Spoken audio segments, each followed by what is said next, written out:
For 19 years, Keith Urban was the man who made millions believe in forever.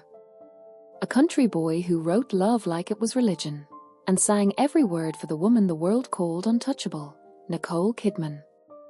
They were perfection. Golden, unbreakable, divine. When he held her hand on the red carpet, people whispered, "That's what real love looks like." But behind that perfect frame, something began to fracture. It started quietly: cancelled shows, late-night studio sessions that never ended, songs that sounded more like farewells than hits. Friends noticed he smiled less. Paparazzi photos showed him looking through her, not at her. By 2024, rumors started swirling. Some said Nicole was pulling away. Others whispered that fame had turned their marriage into a museum, beautiful but lifeless. And then, the announcement. A short, emotionless statement from their representatives.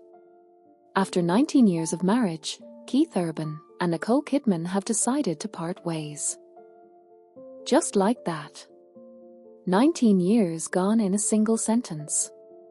The internet exploded. Fans cried, tabloids feasted, psychologists wrote essays about emotional exhaustion. But no one really knew how dark it got for Keith. Because when the lights went out, he didn't go home. He disappeared. For 3 months, he stayed off the radar. No shows. No interviews. No Instagram posts. Nashville insiders whispered that he'd gone somewhere in Montana. A ranch, a rehab, maybe both. One close friend said, he wasn't drinking. He was just broken. Like the music stopped making sense. And when he finally returned, the man who came back wasn't the same. Gone was the glossy Hollywood glow. His hair was longer. His voice rougher. His eyes haunted. But he carried something else too. Something raw. Something that made even his silence louder than his songs. Because Keith Urban was about to do the most dangerous thing a man can do after losing everything. He was going to start over. When Keith Urban came back from the silence, he didn't return alone. Whispers began somewhere in Nashville, then spread like wildfire. He's seeing someone. At first, nobody believed it. How could he, the man who wrote and making memories of us for Nicole, move on so fast? But then came the photos. A grainy shot from a roadside diner in Tennessee. A woman across from him, long dark hair, leather jacket, no makeup, no pretense. She looked nothing like Nicole Kidman. And that was exactly the point. Her name was Alyssa Ray, a songwriter from Texas, half his age, known for her raspy voice and reckless lyrics. She wasn't Hollywood. She was chaos in denim and firelight. They met during one of his secret studio sessions in early 2025. At first, it was music, late-night jam sessions, 2 guitars, and shared silence that somehow healed. But then something changed. He told a friend later. It wasn't love at first sight. It was peace. For the first time in years, I could breathe. The tabloids didn't see it that way. They called her the rebound girl. They said she was using him for fame. And when Alyssa posted a blurry photo of 2 guitars by a campfire, the internet lost its mind. He's moved on too fast. Nicole deserves better. She'll never be her. But behind the noise, Keith was quietly falling in love again, this time not with perfection, but with imperfection itself. He started writing again. Songs that didn't sound polished, they sounded real. One line from an unreleased track leaked online. You can't heal in the house that broke you. Fans knew who it was about. And maybe Nicole did too, because that same week, She unfollowed him on Instagram for the first time in almost 2 decades. Still, something in Keith had changed. He wasn't chasing Grammys anymore. He was chasing silence, the kind that doesn't hurt. Alyssa stood beside him through the storm. She didn't fix him, she let him break. And somehow, that made him whole again. But peace never lasts long in Hollywood. Because when love rises too quickly from the ashes, someone always comes with a match. And by summer 2025, the rumors started again. Only this time, they weren't about Nicole. They were about Alyssa's past. By the summer of 2025, Keith Urban's quiet comeback had turned into a storm. His fans were divided. Half of them celebrated his rebirth, the raw, soulful tracks, the stripped-down concerts in dusty Tennessee bars. The other half wanted the old Keith back, the man who wrote love songs for Nicole Kidman. But then the story shifted. Not from Keith, from her. From Alyssa Ray. A journalist from Rolling Stone published a single line in an article that changed everything. Sources claim Alyssa Ray once had a secret relationship with a well-known country producer, the same man who nearly destroyed Keith Urban's career in 2010. That name hit the internet like a bomb. Rick Donovan. A producer infamous for exploiting young artists and for clashing publicly with Keith years ago when Urban refused to auto-tune his vocals. Now the story was darker. Was Alyssa just another pawn in an old feud? Or had fate drawn Keith back into a trap disguised as love? Tabloids went wild. Old photos of Alyssa from smoky Nashville bars resurfaced. One, in particular, showed her laughing beside Rick Donovan, his arm around her. The caption read, "At 3 years before Keith." The headlines were merciless. Keith Urban betrayed again. History repeats itself. The woman who played him. Nicole's revenge? Fans think so. Alyssa tried to stay silent, but silence was gasoline. When she finally spoke, it was in a late-night Instagram story. Shaky, tear-streaked, filmed in their living room. "I loved him before the world did. And I love him still. Believe what you want." But for Keith, the damage was done. His label panicked. Sponsors threatened to pull out of his new tour. And for the first time since rehab, Keith cancelled a show. Insiders say he locked himself in the studio for 3 days. No phone, no light, just him and a guitar. When he came out, he had one song, a backfire. It wasn't subtle. Every lyric was an accusation. Every chord, a wound. "You said you were rain, but you burned like July. I thought I found healing, but you taught me goodbye." The song dropped online overnight. Within hours, it had 5 million views. But it wasn't the fame that mattered, it was the fury. People felt it. It was the sound of a man realizing that love and pain sometimes wear the same face. Yet amid the wreckage, something unexpected happened. Alyssa didn't run. She stayed. And when reporters cornered her outside a Nashville cafe, she simply said, "If he writes about me, at least I made him sing again." It was defiance. It was love. It was madness. And for Keith, it was the spark that would either save him or destroy what was left. Because as fall 2025 approached, a new rumor began to surface. Alyssa wasn't just a lover. She was about to become his wife. No one saw it coming. Not the fans, not the media, not even Keith's closest friends. On a quiet October morning in 2025, a small local paper in Montana printed a single-line notice. Private ceremony held at Clearwater Ranch. Country singer Keith Urban marries songwriter Alyssa Ray. That was it. No photos. No guests. No glittering Hollywood crowd. Just two people, a handful of witnesses, and a horizon wide enough to swallow the past. But within hours, the world knew. Someone leaked a photo. Keith, in a faded denim jacket and boots still dusty from the ranch road.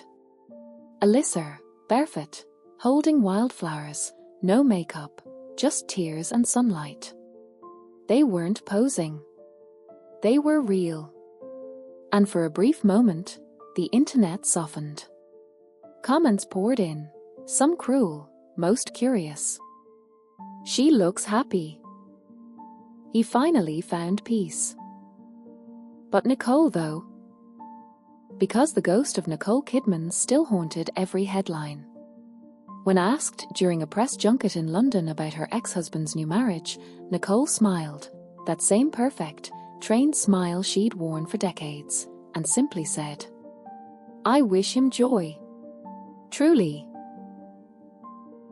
But insiders claimed her team had to cancel 2 interviews that week. She was shaken, one assistant revealed. She didn't expect it to be real. Meanwhile, Keith and Alyssa vanished again. No social media, no public sightings. For 3 months, there was silence. Then came the album. No one even knew he'd been recording. Titled Smoke and Honey, he had dropped without warning on a winter night in December. Every song was about her. Every lyric, a confession. You found me where the stars don't shine, and taught me that broken still means alive. Critics called it the rawest work of his career. Fans called it a love letter to danger. Nicole's fans called it a revenge art. But the music world? It called it a resurrection. Keith Urban was back, but he wasn't the same man. He didn't smile for cameras anymore. He didn't attend award shows. He played in small bars, half-empty halls, just for the sound of a real heartbeat. And beside him, always, was Alyssa, watching, waiting, loving him like she was guarding a secret she couldn't say out loud. Because she was. It started with late-night calls. Whispered arguments. And then, the pregnancy rumor. In February 2026, TMZ broke the headline. Keith Urban to become a father again at 58. Sources claim Alyssa Ray is expecting. The internet exploded. Again. Congratulations mixed with chaos. Nicole must be losing it, one tweet said. The plot twist of the decade, said another. But behind closed doors, things weren't picture perfect. Keith's closest friend from the band later told People. He was happy, but scared. He kept saying, "What if I mess it up again?" The man who'd once conquered stages now trembled at the thought of a crib and a promise. And Alyssa? She wasn't posting baby bumps or brand deals. She was posting silence. Because the secret wasn't that she was pregnant. The secret was who the baby's father might be. February turned into March, and the fairy tale cracked. Alyssa stopped appearing in public altogether. No photos, no interviews, no bump. Fans started wondering if the pregnancy was even real. Then came the leak. A tabloid called Star Vibe published something no one was ready for. Alleged medical records showing the father listed on Alyssa Ray's prenatal form was undisclosed. The note, scribbled by hand, a paternity test recommended. Within hours, it was everywhere. Every gossip site, every morning show, every phone screen in America. Keith Urban demands DNA test. Pregnancy scandal rocks Nashville. Did Alyssa cheat? Keith's team went into lockdown. His manager cancelled the next 6 tour dates. But fans knew something was off, because Keith wasn't defending her. He wasn't saying anything. Days turned into weeks. Then one night, out of nowhere, Keith posted a single black and white photo, his guitar leaning against a wall, a broken string curling down. Caption: "Some songs never make it to the stage." It was the quietest heartbreak and the loudest message. People close to him told Entertainment Weekly that he'd moved out of their Nashville home and was staying alone in a cabin near the Tennessee River. He'd stopped taking calls. He'd stopped writing. Meanwhile, Alyssa's silence became ammunition. She vanished from social media completely, and that made her guilty in the eyes of millions. Then came the voice note, leaked to the Daily Mail, allegedly from Alyssa to a close friend. "He doesn't even look at me the same anymore. I swear it's his. I swear." But he's already made up his mind. The internet went insane. Fans dissected every word, every breath, every tear. #Justice for Keith trended for 2 weeks straight. But the truth? The truth was stranger than any headline. 3 months later, the DNA results were leaked, not by Keith, not by Alyssa, but by someone inside the clinic. And the result was devastating. 99.3% probability, Keith Urban was not the father. That number destroyed everything. His marriage. His peace. His silence. Gone in one line. Reporters camped outside his ranch. Paparazzi followed him to church, to gas stations, to nowhere. Every headline screamed betrayal. But Keith never released a statement. Not one word. Instead, he did the only thing he's ever known how to do. He turned his pain into music. In July 2026, he appeared unannounced at a small Nashville bar. Hair longer, eyes hollow, voice cracked with something close to rage. He sang a new song no one had ever heard before. You can't build heaven on borrowed sin. You can't name a child when you don't know where you've been. The crowd fell silent.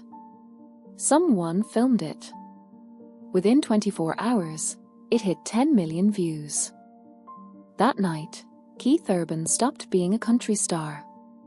He became a legend, of pain, of survival, of truth. But even legends break. Because 2 weeks later, he checked himself into a clinic, not for addiction, but for exhaustion and trauma. And while he was gone, the world moved on. Alyssa disappeared overseas. The child was never publicly seen. Until one photo changed everything again. For nearly a year, Keith Urban vanished from the public eye. No concerts. No red carpets. No interviews. Only rumors that he'd sold his Nashville home, that he'd left the country, that he was living somewhere by the sea, trying to remember who he was before all the noise. The truth was quieter. He checked into a private retreat in New Zealand, the place he was born, the place where the fame hadn't yet reached. Locals said he'd spend hours sitting by the cliffs, watching the tide come and go, guitar in hand but never playing. And then one morning, someone heard it. A voice, raw and cracked, carrying across the water, singing a parallel hearts. A new song. The first in almost a year. It wasn't about Alyssa. It wasn't about Nicole. It was about forgiveness, the kind that doesn't come easy. Some stories don't end, they just change their name. Some loves don't die, they just learn how to fade. When he came back to the US in late 2027, the industry barely recognized him. His hair was silver, his voice lower, his words stripped of glamour. But there was something powerful about him now, something unbreakable. Then came the photograph. A blurry picture taken at an airport in Sydney, Keith walking beside a young boy, maybe 2 years old, holding his hand. A caption, a Keith Urban seen with mysterious child, his son? The internet erupted again. Was it the same child a listener claimed was his? Had the DNA test been wrong? Or was this something even deeper? For weeks, no one knew. Until Keith finally broke his silence in an interview with 60 Minutes. He looked straight into the camera, eyes tired but calm. I spent years running from truth, and then one day, it found me. That boy, he isn't mine by blood. But I'm in his life by choice. He paused, his voice cracking slightly. When I found out what really happened, I couldn't walk away. Because love isn't about who you create, it's about who you stay for. The world froze. It turned out Alyssa had left the child with relatives before disappearing overseas. When Keith learned the boy had no one, he stepped in. Quietly. Without cameras. Without applause.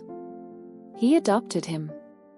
That's when people started calling it Keith Urban's redemption. He began performing again, not in arenas, but in small theatres.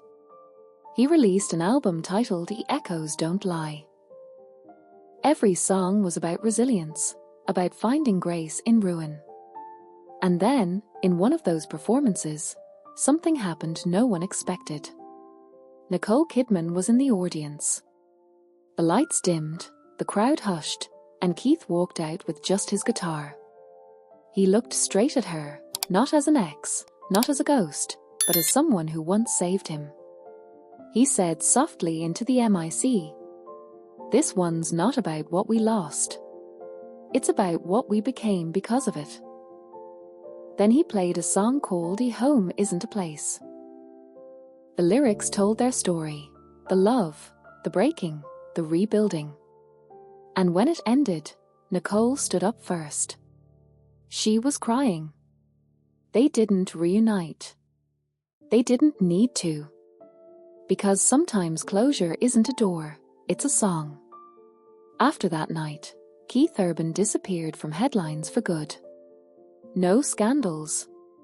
No drama. Just music. He still performs, quietly, sometimes in the same bar where he sang after his heart first broke. The boy, now his son, sometimes joins him on stage, strumming a small guitar. And in those moments, you can almost see it. The man who walked through fame, love, betrayal, and loss, and came out the other side still singing. Because Keith Urban didn't just survive heartbreak. He rewrote it. You can lose everything, he once said. But if you still have a song left, you haven't lost yourself.